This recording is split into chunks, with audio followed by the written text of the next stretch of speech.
today is Global Day of Parents, and I think it's a very important day. Actually, in 2012, the UN General Assembly declared the first ever Global Day of Parents. Since then, it has been held annually on 1st of June to honor parental units around the world. Being a parent is one of the most universal experiences, but it's definitely not a walk in the park. For one, it has its challenges long before kids are even born. Many complications resulting from pregnancy. Just having a healthy parent is something to be grateful for, and that I think is absolutely true.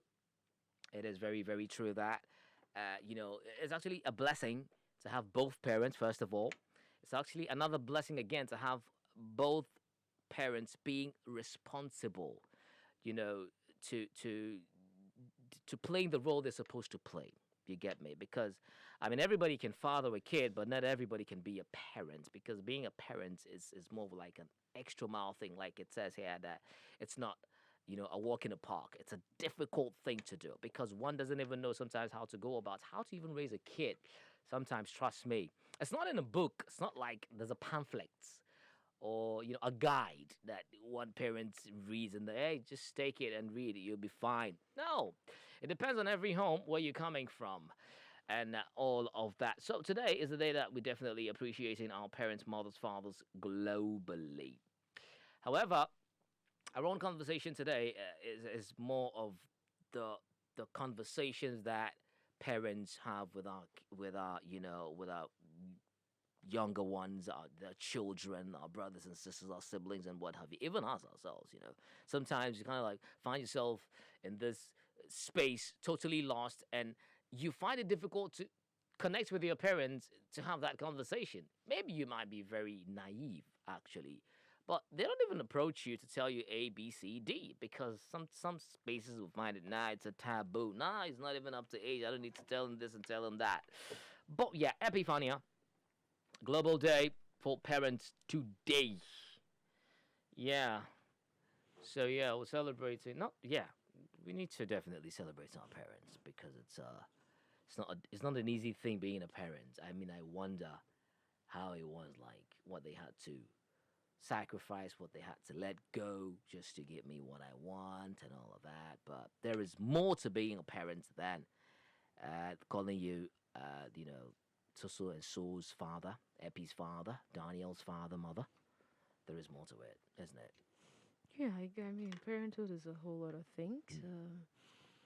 It's an experience that one never forgets, but it's also an experience that tends to change an individual. Right. When you get to a place where you actually have to bring a child's needs before yours, when you get to a place where you actually have to determine what is right, what is good for a child, where you actually have to look out for children and have to make sure that they're ending up in the right places. There's that thing where sometimes it's like you want to shield them from everything evil, everything bad out there. You wouldn't want them to come into contact with something that would harm them character wise or even destroy their mental space. And I mean, it gets to a point when they're growing up, before they're 10 or 9 or 8, when somebody dies, somebody they know, a family member or a friend or something they know is dead, you're very particular because you wouldn't want to tell them. So the quick thing to do is like, uncle this or auntie this has traveled to this place, so you won't be seeing them for a while, because at that point you feel that they're not emotionally ready to handle the whole thing, and you yourself are not ready or haven't prepared yourself to actually talk to them about this whole concept of death. How do you Right. explain to this child looking at you with those beautiful innocent eyes that they're never going to wake up again if you go call them, or they won't see this particular auntie again? So does that need an urge to actually shield them from certain emotions and experiences, and then you try to look out for them in all aspects? And sometimes if you're not careful with the balancing, you tend to temper discipline with love that becomes spoiling. And then you get to a place where you actually realize that what you actually were doing to provide, Yeah. now they just go and start demand until they don't have any sense of responsibility as children. And now you realize that, okay, there are loopholes in this thing, so you need to do a good job. Now, being able to correct that also comes with a whole lot of things. But One big thing we've had on our tables lately, I think it's something that has been happening ever since the issue about sex. The sex Yeah, it's talk. yeah. So, like I said, it's about parents celebrating their achievements, what they've done so far. I mean, giving us life generally, I think is the ultimate. But then again, it goes beyond that because whatever you do today is what is going to reflect in the child's future tomorrow. How you raise them, what Exactly. you tell them, the Exactly. conversations you have with them. Exactly. And I feel one thing is key. Mm. If you tell a child, if you actually become the first point of call for a child, like, hey, listen, this is A, this is B, this is D. Now, I just want you to stay in the limits of A and B. Don't go to C or D. They're bound to ask you why. Now, you Why? don't just tell them, don't go to the boundaries of C and D and leave it at that. If you don't give them a reason, Mm. they'll go and find the reason for themselves. Sometimes it's not because, well, I want to be a naughty child. Well, I just want to prove that I can do. No. Sometimes it's because mommy's not telling me something. I'm sure there's something there. Or maybe I can handle what she thinks I can't handle. So let me just do it for her to see. Mm. But then, you're shielding them from something and they get exposed to it the wrong way. Right. A child always trusts the first source they come into contact with on any subject. Right. If you're the first one to tell them that this is what it is, or this is what it looks like, or this is what it They is feel about, safe around it. they feel safe. Mm. Now, one thing it helps is they get to talk to you about everything. I did that with my little sister. I used to be very apprehensive about certain topics. First was like, don't entertain boys too much. Why were you talking to that boy in that corner? Who was that? Then it was like that. But then the relationship wasn't working. She would hold on onto things and hide things.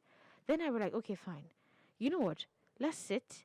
And we had something, I created something I call girls' night with her. So there's, after everything is done and I'm free, then we sit in the same room because we sleep in the same room. And then we sit on the bed, everybody put your phone aside. And then we talk, heart to heart.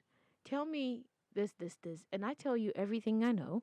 You get to ask all the questions you need to ask. So then I start talking about sex with her. And this is somebody who is, well, she practically turned 13 this year.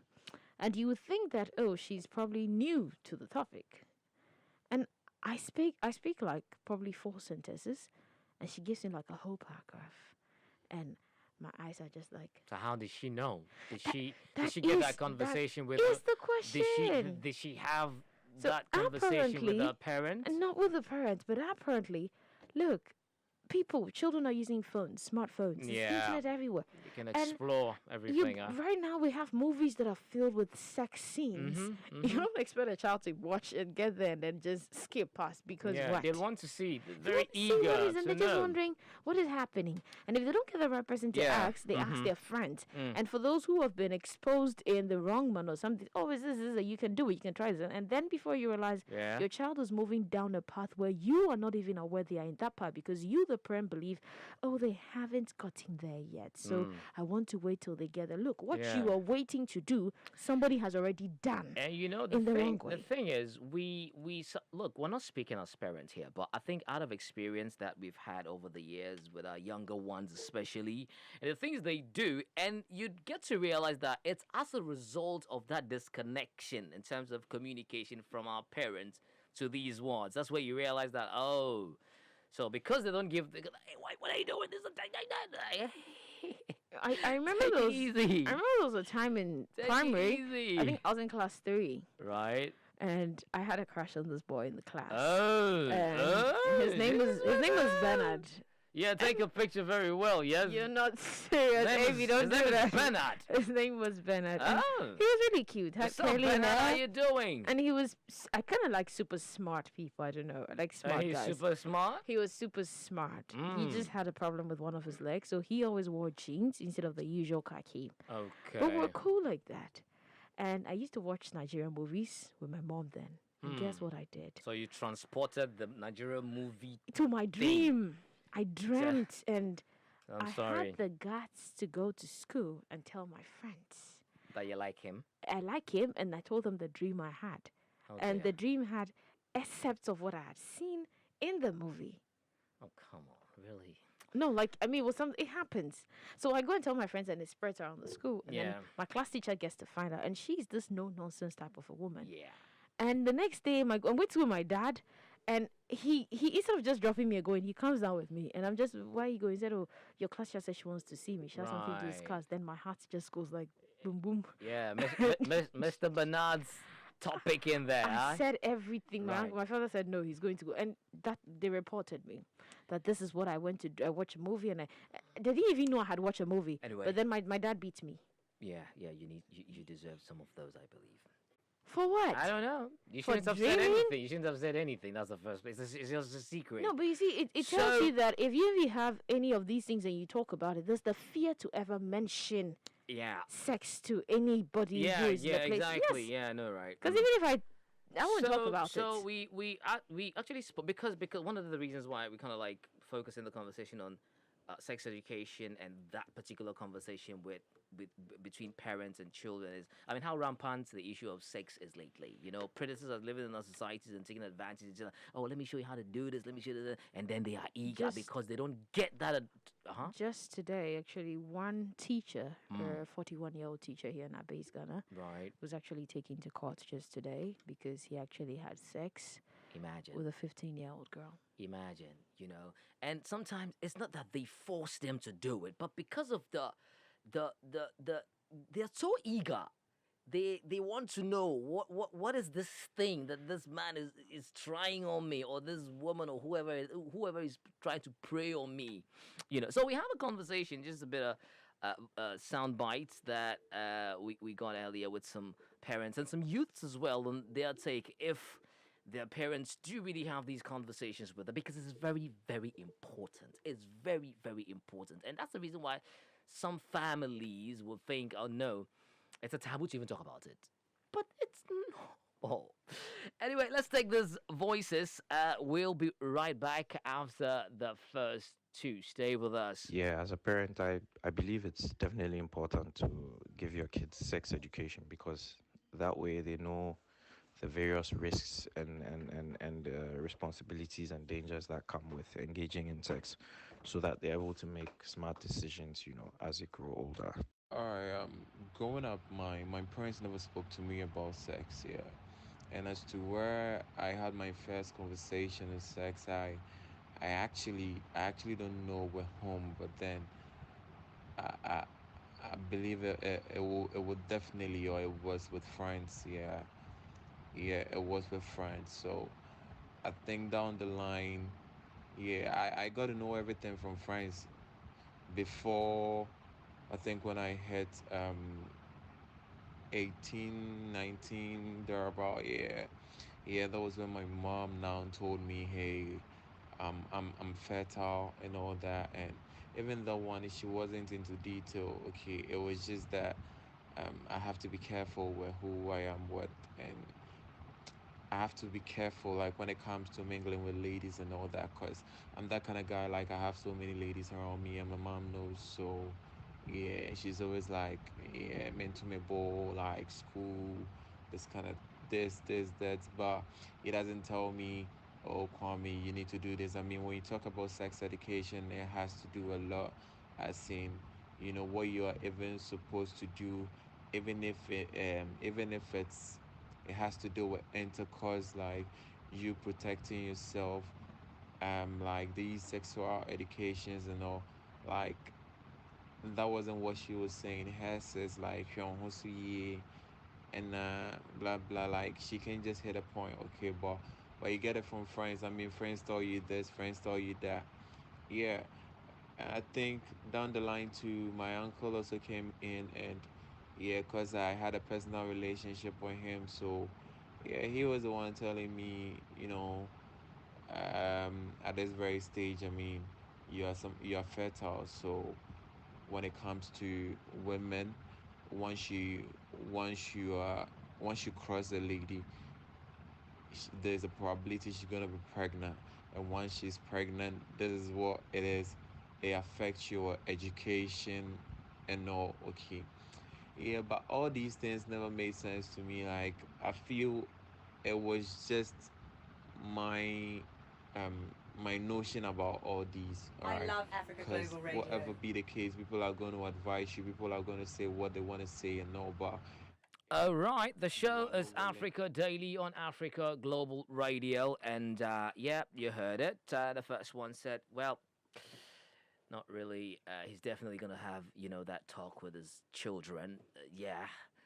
And the second guy, well, yeah, I was supposed to play what, but yeah, that's coming from my youth, and well, never had that conversation till he was 18, and at that time, he had already had those things, about what it's all about with his friends before the mom approached and said, "Okay, now you're fertile, so be very careful not to go get me, a grandchild out of wedlock and all of that." So you see that's how the society is. Could it be because of could it be influenced by culture? Is it our cultural setting that is making it that way? I think to some extent. Yes, Well, I think to of some course it is. extent. It's not really, sex, and the whole thing about sex has to do. It's something that from then till now, something's done under the covers, in the room alone, and I don't want to say in the dark, but then people must not see. It's an intimate affair, so then Yeah, you don't come and talk about it with children or with people you feel shouldn't be yeah, aware of what is happening. The yeah. fear of what if they go and practice, but then we tend to forget that if we don't tell them and they learn it elsewhere, they will practice it all the same. So why not? You're going to go to the battlefield already, so why not just arm you? Uh huh. So that, if a bullet comes and you have a bulletproof vest on, you'll be safe. But then also, if someone's trying to shoot you down, you could actually shoot them down first because you're still going to go to the battlefield anyway. Right. It's not like if the parents don't tell you, there's no way that the child will ever find out. They will. They find will, out. yeah, but They the wrong will. way. That's the thing. Some people find out from their classmates in washrooms. Mm. The boys will be talking about it. The girls also will sit in the decks or under the trees when they close and go and huddle somewhere. And this is what he said. And then you tend to find you. They tend to pick up from girls who are already in relationships with guys and doing these Mm-hmm. things. So you who haven't had sex before and then it's your first time here and you literally pull your You're ear out anxious. like that. You're You're anxious. just listening to You everything want to because hear exactly, and that and becomes a guiding and pattern for possibly you. try it out. Let's hear what this parent had to say. Yeah, as a parent, I believe it's definitely important to give your kids sex education because I that love way they Africa know. Global Okay, I think that Radio. was the very first one I dropped, so let me play this one. Well, sex is one of the topics which is very important for a parent to teach a child. I believe that children lately, in the current dispensation, live in a highly sexualized society. I do not think that I'll leave it to chance for society to dictate or teach my children about sex when I have the opportunity to do that.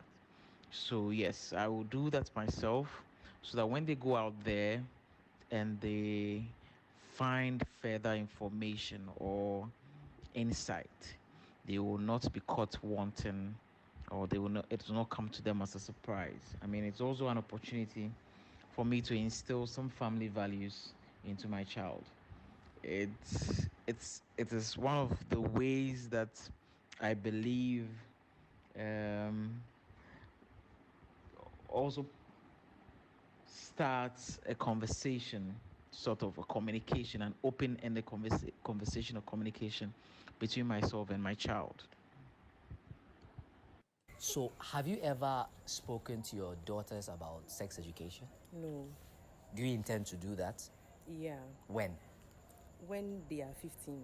Charlie, what it happened? You are tuned to Africa Global Radio. My name is Manifest from Accra, Ghana. Bless up. Okay, so yeah, most parents would say yes, they would do so to prevent, them from actually getting the information the wrong way outside. And some would say, yeah, the lady saying yes, she has not done so yet, but she's by the age of 15. Isn't that too late? I mean, girls get pregnant at even at the age of like what, 10, Yeah. 11. There was this one I saw a couple of weeks back. She's actually 11 and she's pregnant.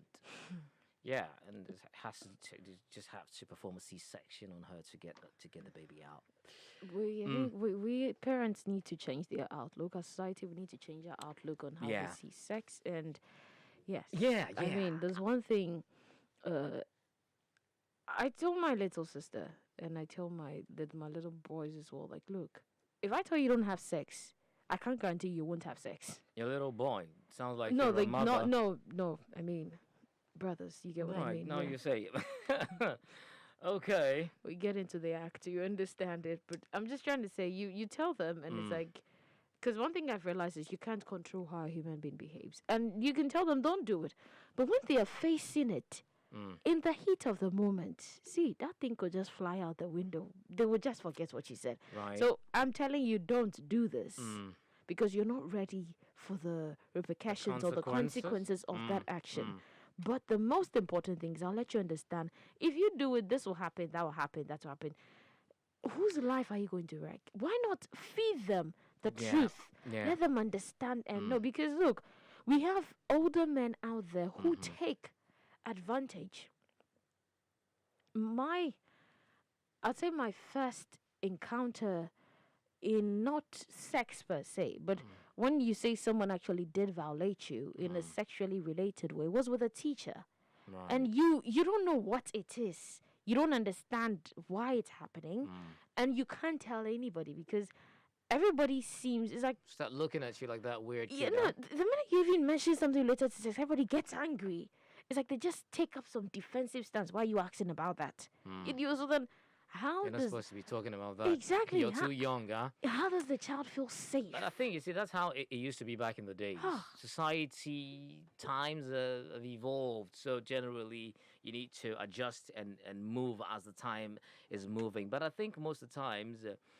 In our rural setting, I think this is more prevalent there. It is You know, there and I because think it's they because don't of mention the lack it. of the The enlightenment education, there. they don't Exactly. talk about it.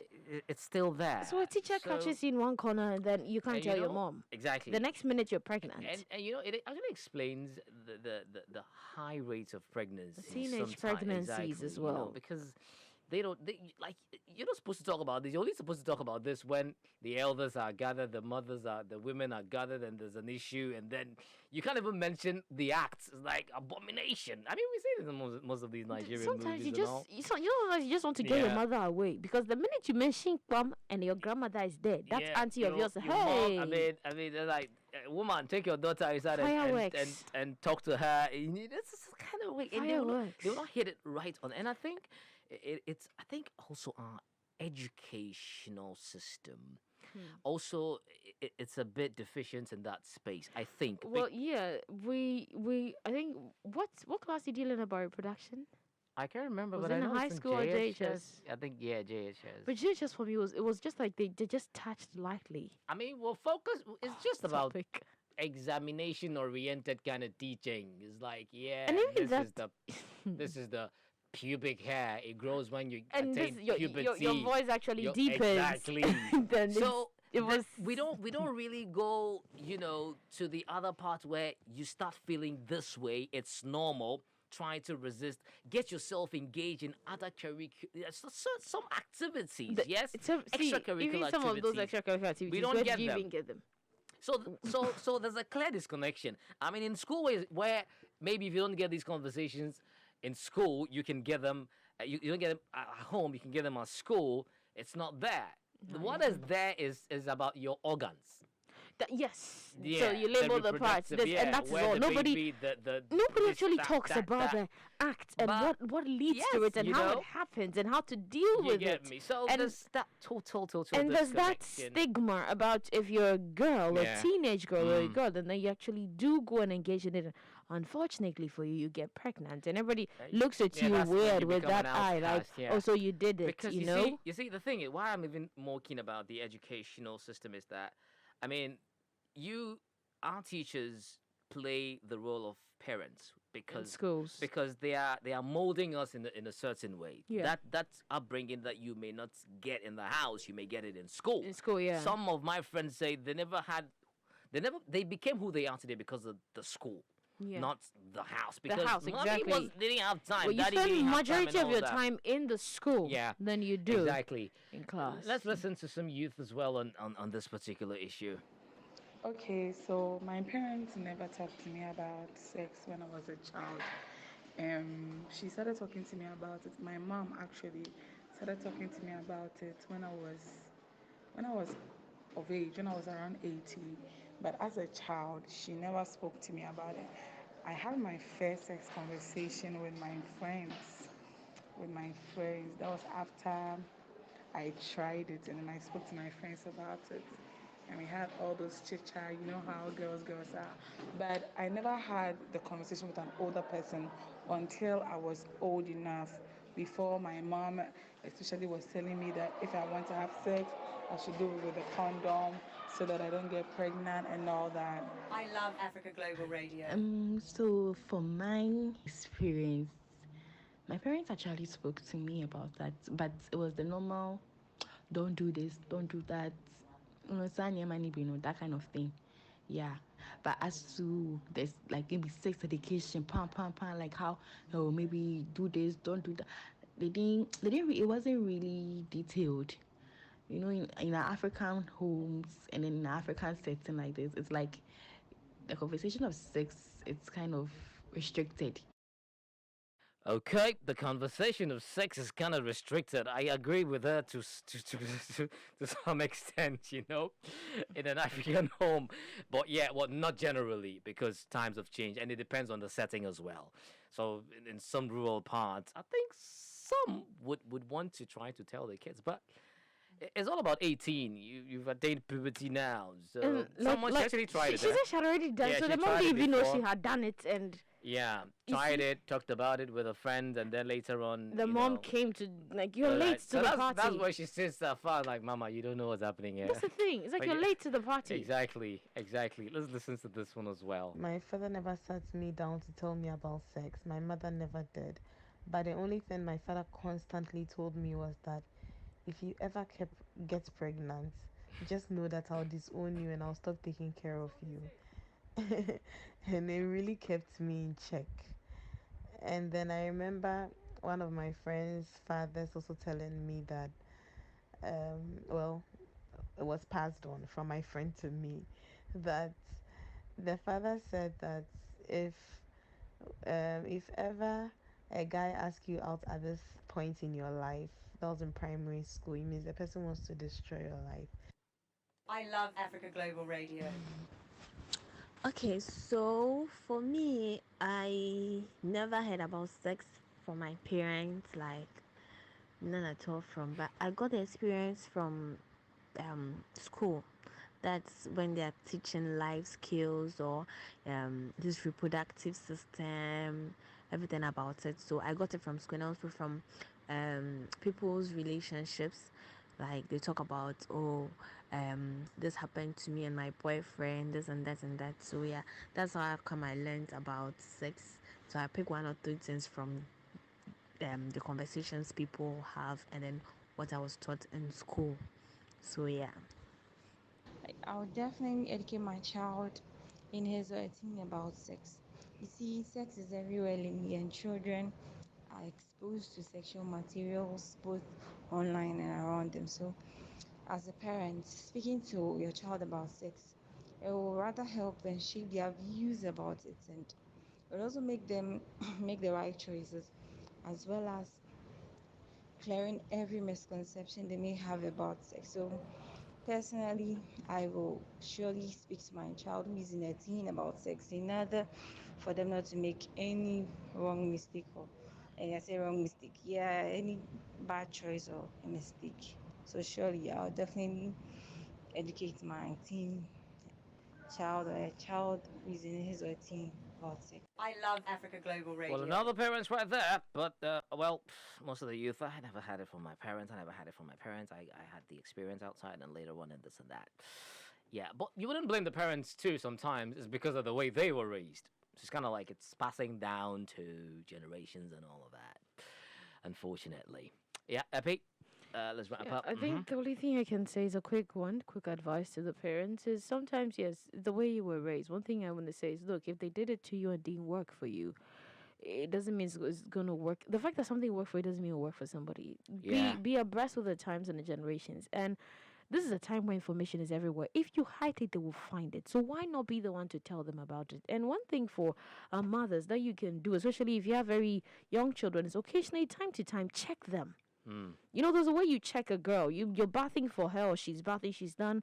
Open your legs. You check them to be sure that nobody else is doing what they shouldn't be doing with a girl. So be conscious of such things, because sometimes if someone penetrates a little girl and warns her or threatens her with a knife, how will she come and tell you?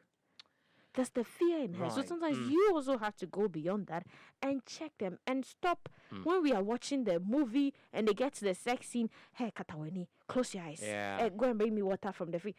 Look, like the children all know that you are just preventing them from watching that scene. So And when you're not in the house, they watch it. they check it out. They watch it. So just talk to them about so it. great, but generally, parents are amazing, globally, right? I mean, most of them put in their best to look out for their children, to provide them with the best of quality education, the best of everything generally. Sometimes some of them don't have they're not privileged enough to do so. Yeah. Others have it, they don't care. Others just don't care, but what I can say is from experience and from the number of parents that I've come across, all of these ones have the betterment of their child at hearts, making the children better than them, giving them the best of education, the best of this, the best of that, and everything.